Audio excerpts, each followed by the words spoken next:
Welcome to Critical Conversations with the Compass Foundation. I am Chris Hussein. And I am Shanta Sipasad. And today we have a very exciting, yet again, critical conversation. So coming up in segment 2, we're going to be diving into the dispute between Venezuela and, of course, Guyana. And recently there would have been a CARICOM meeting, hopefully to treat with that disagreement. And, well, we'll develop that entire conversation a little later on in the program. But for the first segment, we want to get into some hot topics. Correct. Let's start with Marlene McDonald. I want to express condolences to the family on the passing of Miss Marlene McDonald. She was a former minister and MP, and it's unfortunate that her passing at this point. And we express condolences to the family on Mrs. McDonald's passing. You know, Shanta, before we move on, I just want to share something as well. When we did Youth Parliament, we would have met. Correct, We would have met her then, and that would have been around 2018. yeah. Yes, she was an MP. And it's unfortunate that, of course, her passing, and we would have seen a deep amount of love and appreciation for former minister and how she would have served. I listened to the Parliament where they did a tribute, and Dr. Munilal, he had some it's good to see that even in an adversarial system, that what we have in Trinidad and Tobago, to see our politicians be able to be vulnerable and understand time and place. And so we want to wish the family condolences at this time. And we do know that we have lost a great Trinidad and Tobagonian woman. I remembered looking on to these debates, and you see her get up there and she would not dare mince her words, but truly a patriot and truly almost a people's warrior, I think we can describe her as. Yes. And let me congratulate on some good news. Our president, I saw you wrote a letter to the editor, and you are starring, and let me give you the title of this article, Mr. President, that you wrote. Oh Lord.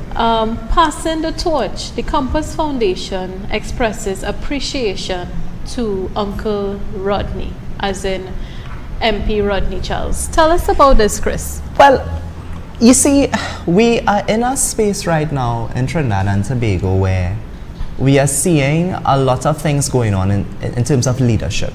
We are seeing almost like a stagnant type leadership where some persons seem to be very much comfortable with where they are, and they are not willing to pass the baton on. Right.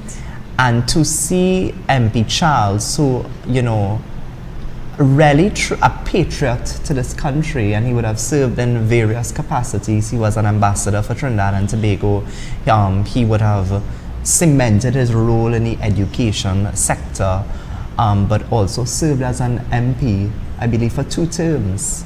And I mean, every opportunity this man would have gotten to speak to Trinidad and Tobago, as much as, again, we live in this or occupy this space of an adversarial system, he understood his role, and his job was for the people and of the people. And it was always something of substance, and he always had a contribution that you can, after listening, you can leave with something very substantial. And so we must pay tribute to those persons who have served us well. And I mean, I must commend MP Charles when you know it's time to give other persons a chance to serve. And we see in our parliament today there are MPs who have been there for 2 and 3 and 4 and 5 terms. And we are in a society where persons complain. It's the same thing over and over. UNC, PNM, same thing, nothing changed. You're saying this, and I have a question for you. are we too, I guess, normalized, or have our society become a bit too normalized to career politicians? I think my answer to that is yes, but I see we are coming out of it. And I see a lot of young persons, while they may not be interested in the politics, they are advocating for better.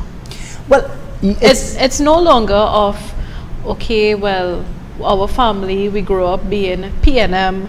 We see once a PNM person is there, whoever it is, we happy, they must stay there. And likewise on the UNC side.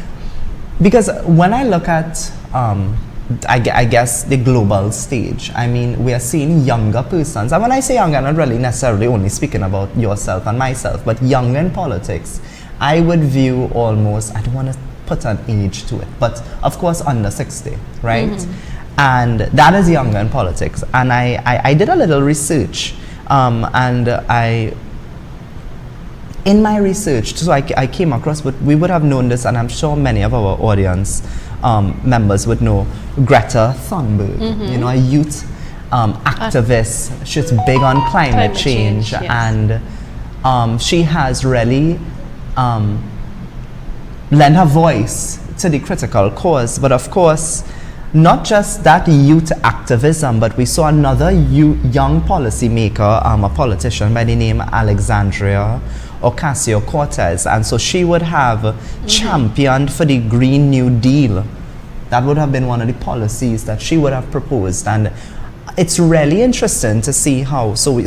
I make the point of Greta because she's a youth advocate, and then of course you have the young politician who was able to say, well, here's what, this is the policy side, and this is how we would address climate change. Right. And it's almost as though they're operating from the same sort of equilibrium, and I think having that younger, fresher perspective is important. We see it in Tobago with Mr. Augustine, and we are seeing it also in Grenada, right, with the Prime Minister there. And we are also seeing it in Trinidad here in certain, and I want to even name a few persons. For example, that meeting that would have been had with 2 MPs from the opposition, with the 1 MP, the minister in the office of the Prime Minister. So what we are really seeing is that a thought-provoking, productive conversation. And so we are in a space now where we are interested in new politics. As you mentioned, I know you were referring to MP Haynes and MP Ragbir. Right, MP Ayana Webster Roy, right. But when we had Prime Minister, Opposition Leader crime talks, oh gosh. Yeah, and it's unfortunate. And a lot of persons could say, well, Chris and Shanta, there's UNC or there's PNM or they're complaining too much. Every day they quarrel about something. They disgruntled. No, but it's not that. It's the thing is, we really need to be able to occupy from a space and occupy a space that is understand our role, that we can have a productive conversation. At the end of the day, it's the people's work. You're doing our work. That's what you're really doing, on our behalf. And so it's unfortunate to see that we could not see the crime talks. And you make a very valid point that it's like now a political football, So it's quite unfortunate, and hopefully, there's always hope. Huh? There's always hope. Not the political party we're referring to, No, but I mean, I know some of the young persons there as well, and some very substantial persons within that party. But there's, we always have to have hope in this country. And when I listened to MP Charles in his release, he did a release, and I liked his analogy of passing it forward, passing it on, leaving the door open. And it's so important and it's so critical. And I hope, MPs take... Oh, absolutely. I would love. Yeah. I would love. You see, you said that the letter today, I would love to do about at least maybe 5 more. I would love to do at least 5 more, because our country has never been in this place before as it pertains to crime. When we look at the business sector, when we look at education and school fighting, The we look cost at of living. bullying. I mean, we are really becoming desensitized. And when you read the newspapers or you listen to the news, you're almost as though numb. Yeah. You are numb. Shant, I remember when I was very young, and there was an issue that happened. I believe it was a Sean Luke issue, right? I was probably 6 or 7 years old around when that news broke. And there in the living room that we listened to the news, the reporter reported 7 o'clock news. And as a child, I knew that was not normal. And there was no dry eyes in that living room. Yeah. But now, We 2023, we see children being We have- murdered, gunned down, and it's normal. it's very normal, and we are becoming too numb. Yeah. And I think that part of the problem is career politicians, because they view this as their bread and butter, and they view this as perhaps maybe, well, as I said, their bread and butter, and Well, remember, it's becoming it's performative at this point. They're performing for us. yeah. Remember, and I would say we as a population, we are becoming too comfortable. So as you said, Chris, we are becoming numb. The politicians, some of them, I'm sure, they are very comfortable being an opposition MP. So why advocate for better? If you are comfortable being in opposition, I would even say the government. yeah, There are some persons in that cabinet, and they know very well that it's against their ethics and their morals and those kind of things. But they're in government, they're minister, they're Yeah. MP, they're senator. they and toe so the line. So where will this once get? Where are we going? If this is where we are today, 2023, where are we going in the next 5 years? I just want to ask you, I know you're not a seer woman, but I want to know, where are we going? Trinidad and Tobago, where are we going? Let us know in the comments below. Where are we going? If we operate in this way, where do you think we're going like this?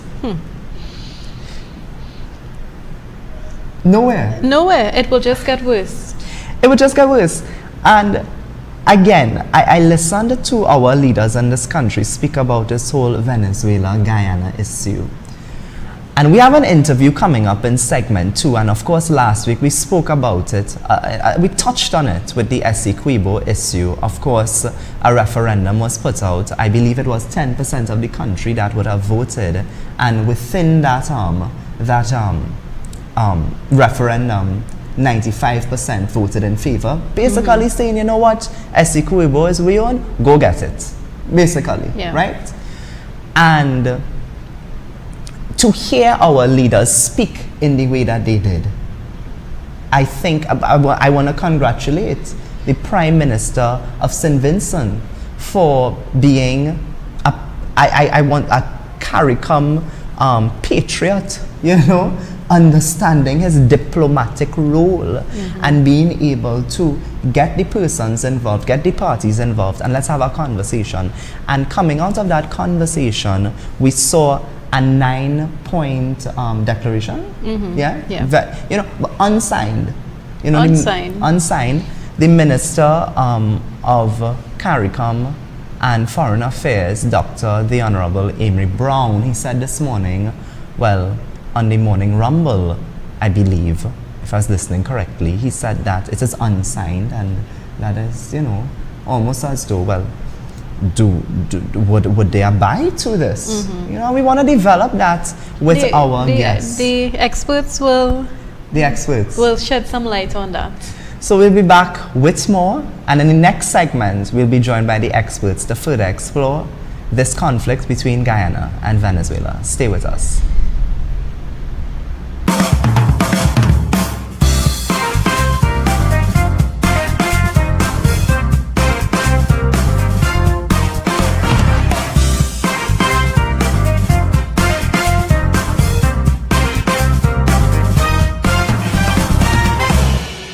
welcome back to Critical Conversations. So, as we said earlier on, we will be getting into that critical conversation of the dispute between Guyana and Venezuela and how shall we navigate this topic.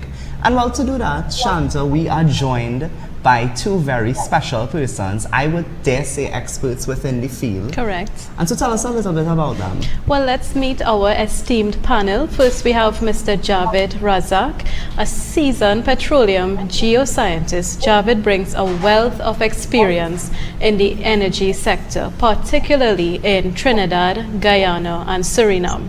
His expertise spans geological exploration of oil and gas management and the intricate workings of the industry. Then we have Mr. Stephen Kangal, a former Foreign Service Officer and Deputy High Commissioner to Canada. Stephen boasts a specialty in law of the sea and international law. His rich expertise includes active participation in the bilateral negotiations leading to the Trinidad-Venezuela Treaty in 1990. Welcome, gentlemen. Thank you very much.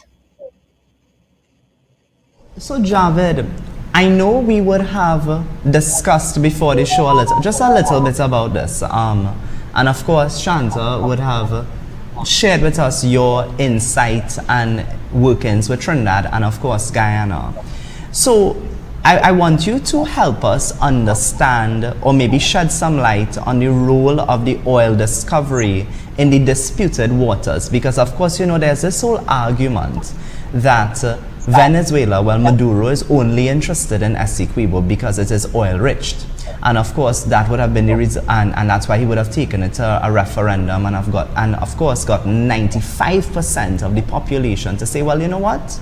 That's we own. Mm-hmm. Do you think that is really the case, or maybe help us understand a bit more there with regards to the oil dispute, if it is that? I'll give you my interpretation. But first of all, apparently it wasn't 95% of the population, right? It was 95% of the voters, which was 10% of the population, right? So it was very small amount of people who looked like they actually voted in the referendum. Very small amount, right? The area that is disputed contains the Stabroek block, which is the large, very large block. It spans from one end of the Guyana maritime border to the other end of Suriname. All the many oil fields that Exxon and partners have discovered since 2015, right? Cumulatively, it's about 12 billion barrels, of recoverable oil, right? So it's quite a lot. Venezuela has a lot more than that. I am not convinced that Venezuela or Maduro is really interested in the oil or anything like that. But it's a good excuse to say that that's why they restarting this discussion about this. So you don't think that it has anything to do with that. So therefore it may be possibly because of the election, correct? Yeah. So it's not that, I mean, I'm sure. Okay, so Venezuela's proven oil resources is 300 billion barrels, right?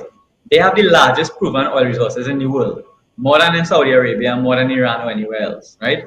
Granted, a lot of it is heavy oil, right? 300 billion. Guyana has just about 12 billion, which is a large amount, huge amount, but obviously it's just a fraction of what they have, right? Venezuela also has a lot of land, they have a lot of gold, they have a lot of mineral resources. Sure, they would like to expand that, who wouldn't? But the timing of all of this, it seems to speak a lot to the fact that they have a national election next year, and that Maduro seems to be significantly behind in the polls. And this annexation, this discussion started up just a few weeks after the opposition leader there was, basically got a huge vote in their primaries. Yeah. Well, we want to get to Mr. Kangal. Mr. Kangal, welcome again. Yeah. Well, you see, I agree that one of the motivating factors behind this upsurge on the claim is the internal mobilization for the elections next year, 2024. And as we said, Machado has actually taken a lead.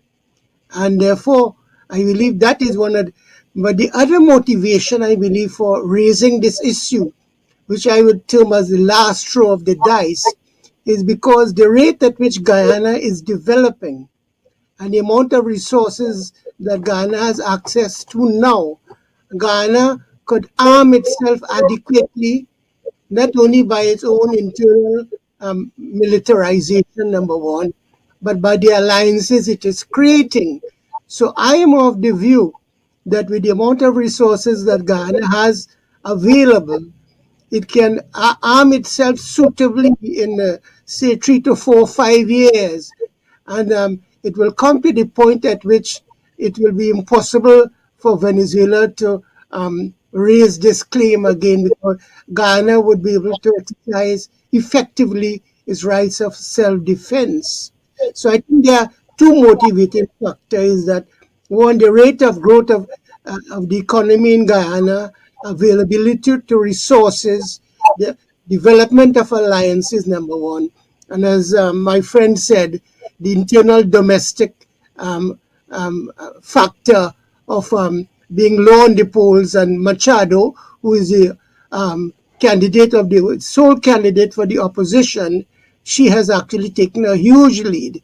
And I think that Maduro is in panic mode and has to make the last throw of the dice, as it were, to use this external matter to mobilize internal support.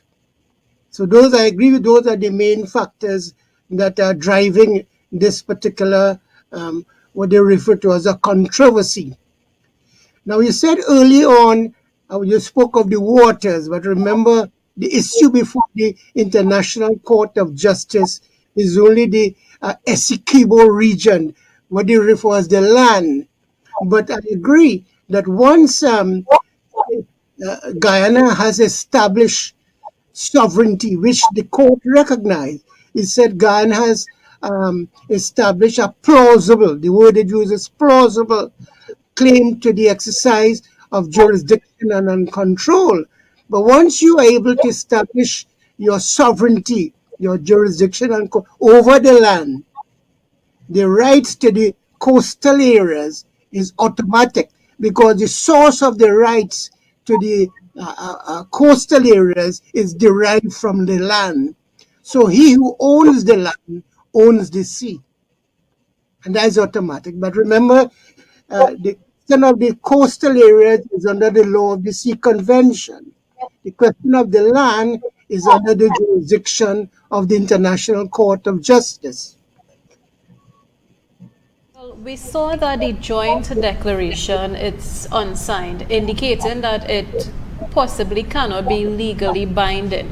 Now, let's say Venezuela decides to go back on this agreement.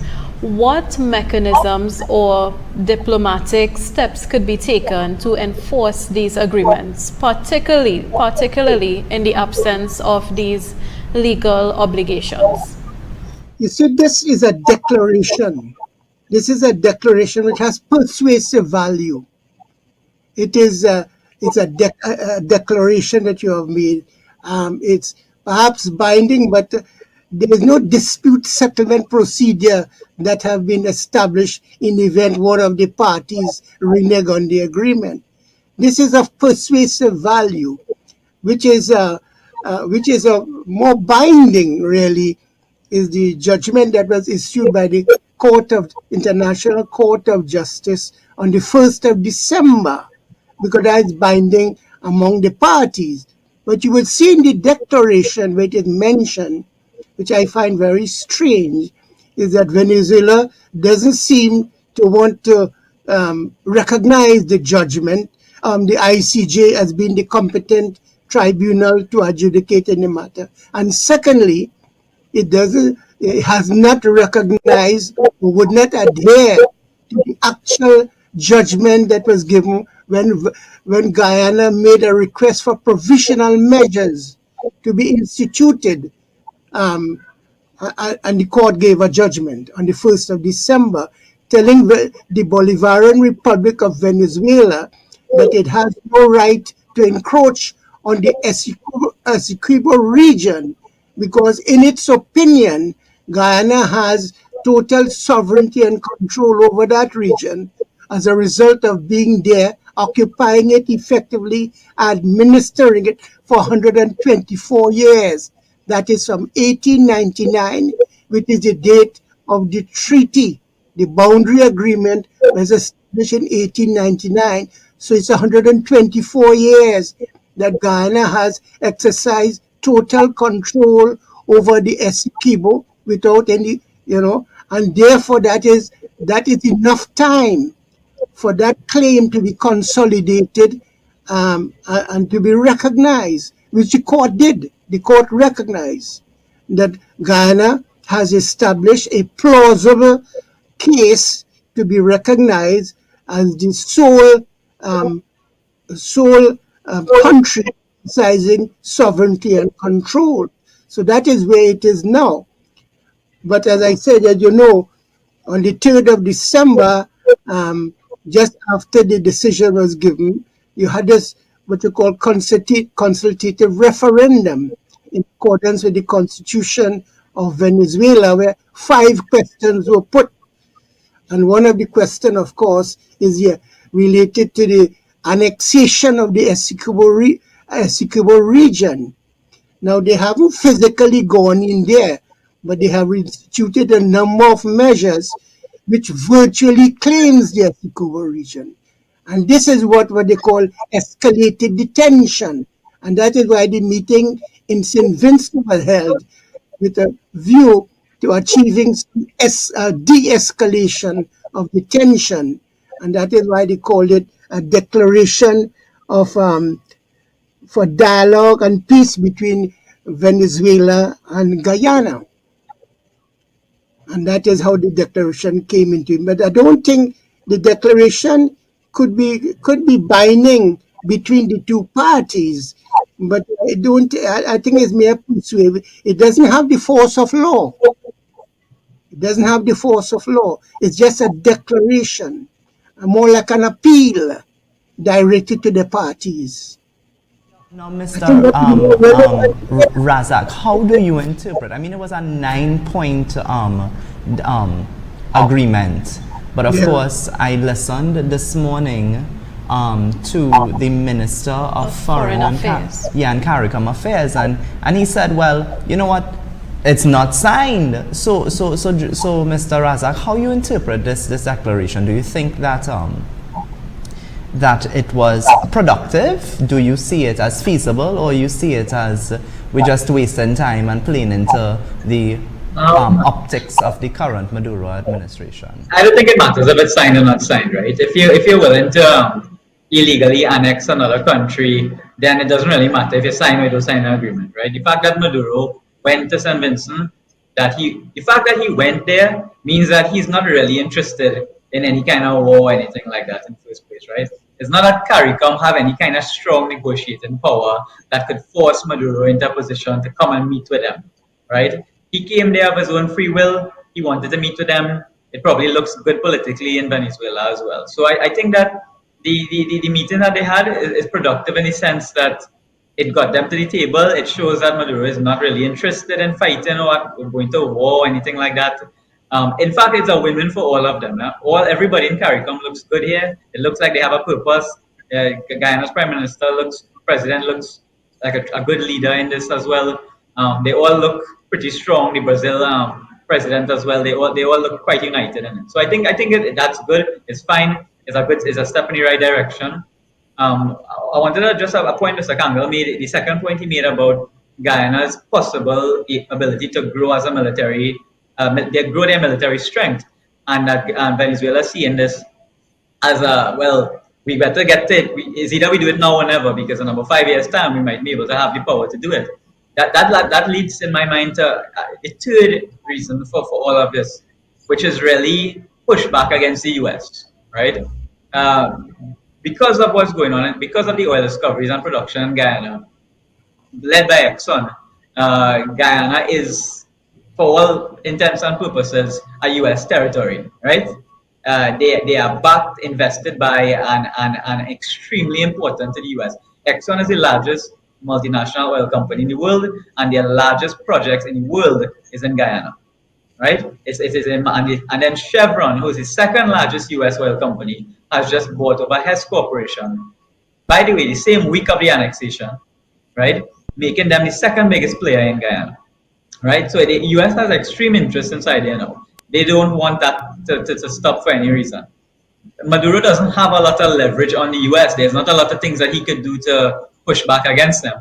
And just the threat of war, the threat of annexation is very disruptive to the oil companies there, and means that now they will lobby in the US to reconsider their position on Venezuela regarding sanctions, elections, and all those types of things. So that to me is a sort of byproduct of that. It's a way for them to negotiate with the US indirectly. We're running out of time for this segment, so I want to get some closing remarks from both of you. I'll start with Mr. Kangal. What is your closing statement?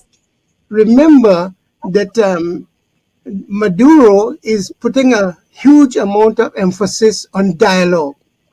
He's of the view that the only mechanism for the determination of this matter is the use of the 1966 Geneva Agreement and the use of dialogue. So you're having dialogue in St. Vincent that plays into his position, and therefore he would willingly go there because he wants dialogue. In other words, extrajudicial settlement of this dispute. Guyana, on the other hand, is saying that this is a legal problem and it has to be settled by legal means. And that is why Guyana, after the Secretary General had referred this matter to the International Court of Justice in 2018, Guyana then lodged a case at the ICJ. And its position, even before President Irfan Ali left Georgetown, he said that the border, this controversy was never on the agenda, right? He was saying that he's holding for a legal settlement at the ICJ and that he will not be discussing this matter. So I think this kind of mediation that took place in St. Vincent was in accordance with the view that when states are in difficulties, they should be talking to each other. But the positions that Guyana hold for the settlement is completely at variance with what Venezuela is doing. One is dialogue and one is judicial settlement. Your closing statements? Yeah, I think what will probably happen is that we'll spend a couple of weeks, months hearing about peaceful dialogue and so on, and the legal aspects of it. And the two biggest determining factors on what happens next will probably be Venezuela's election and the US election, right? But both of those, I think, are targeted for the end of next year, right? You could imagine that a Trump government would have a whole different stance on this compared to the current one, which is very probably unnerving to Maduro as well. So I think those two things will determine how that goes forward. And from a TNT point of view, obviously we have interests that lie with the US, with Venezuela, and with Guyana, all being peacefully engaged, right? And we have things to gain from all of that. So we also are hoping that our dragon gas deals and so on continues to happen, but it requires the agreement of the US and Venezuela, which is sort of, on an edge right now. So I think that's that from a TNT point of view, that's one of the things that we're waiting to see how that plays out. All right, well, we want to thank both of you all for taking. I know to schedule this interview was a bit of a task. So we want to thank you all for fitting us into your schedule as well. Mr. Razac and Mr. Kangal, thank you so very much. I think we are much more informed now by the experts, of course, and we'll be back with more on Critical Conversations. Thank you for having us. Thank you for having us. Take care. Yeah.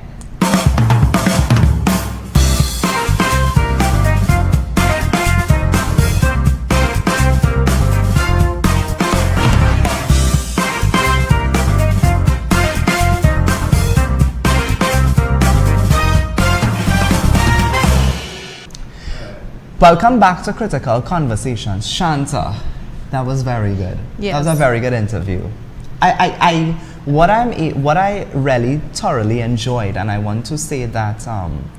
Razac, that he is the VP of RAMS Logistics. So of course he knows very much what's going on in Guyana. So I was very happy to hear from him, and of course Mr. Kangal. Correct, and I love how he clarified that it doesn't matter if it's signed or it's not signed. Yeah.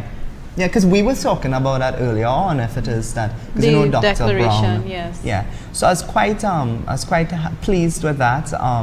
Of course, Mr. Kangal gave us a little history lesson, but very necessary, very necessary, because in exploring where we are today, we have to understand the past, where we once were. Yeah. And so guys, we want to thank you for joining us this week on Critical Conversations. Leave a comment below, like and share the live. Of course, we want to know what you think. And if you think you're a little long-winded, like us sometimes, you know, send us an email. It's on our social media. And we also have on our Facebook page our WhatsApp group. So you can definitely join our WhatsApp group, which is Critical Conversations, and maybe have a conversation with a number of us. And we're building out the group. I believe the group is at almost 100 now of Critical Conversation talkers, chatters. An active group. Very active. A number of diverse, you know, persons within Trinidad and Tobago. And so that is really how we see our role here with the Compass Foundation. So we're going to be seeing you all next week, same time, same place. This has been Critical Conversations.